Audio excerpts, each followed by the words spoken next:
یہ اس شخص کی عزت و ناموس کا مسئلہ ہے جس پر کروڑوں اربوں لوگ اپنی جانیں فدا کرنے کو تیار رہے ہیں، جس کا صدیوں تک نام موجود ہے. ہم نے اس کو سیاست کا کھیل بنا دی ہے تو دکھ کی بات، ہونے کی بات. کیا کیا کیا کر رہے ہیں ہم اپنے. اچھا امیر صاحب، یہ تو معاملات ہو گئے، ٹھیک ہے، یہ جو چل رہا ہے یہ بڑا افسوسناک ہے، یعنی کہ یہ لمحہ فکریہ بھی ہے، یہ نہیں کہ صرف افسوس ہی کرنا بلکہ یہ ایک فکر کا لمحہ بھی ہے.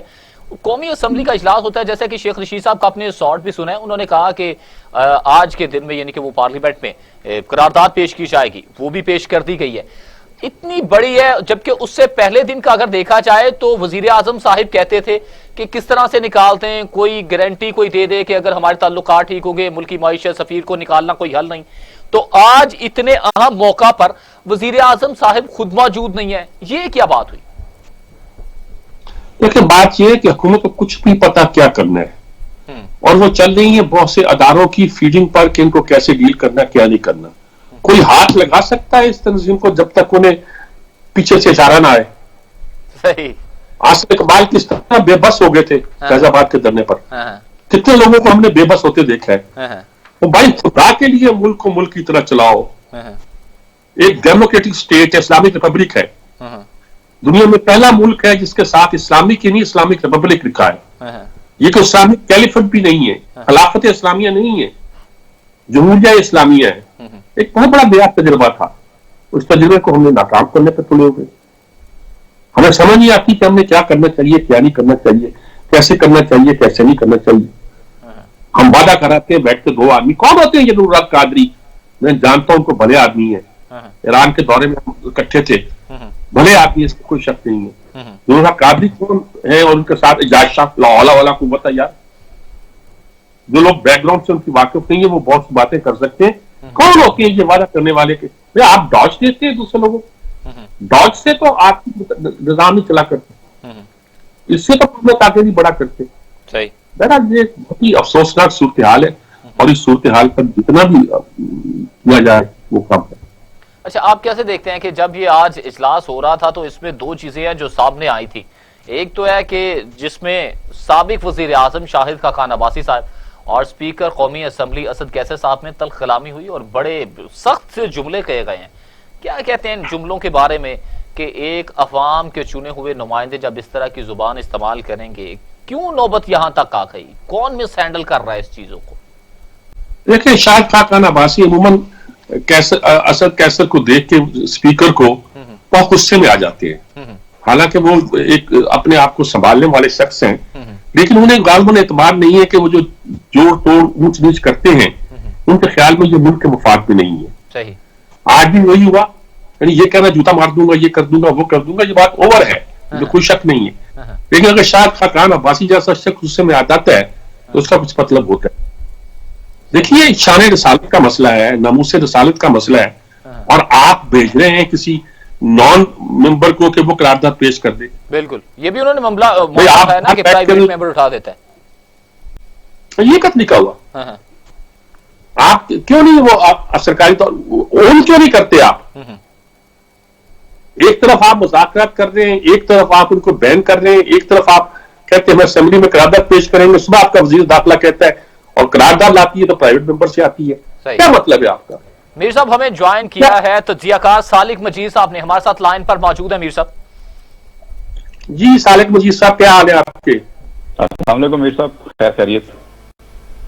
اللہ کا شکر. جی سالک صاحب کیا نظر آتا ہے آپ کو یہ جو ہم تحریک لبیک پاکستان کے ساتھ مل کر مذاکرات بھی کر رہے ہیں اور اس کے ساتھ ان کو بین بھی کر رہے ہیں؟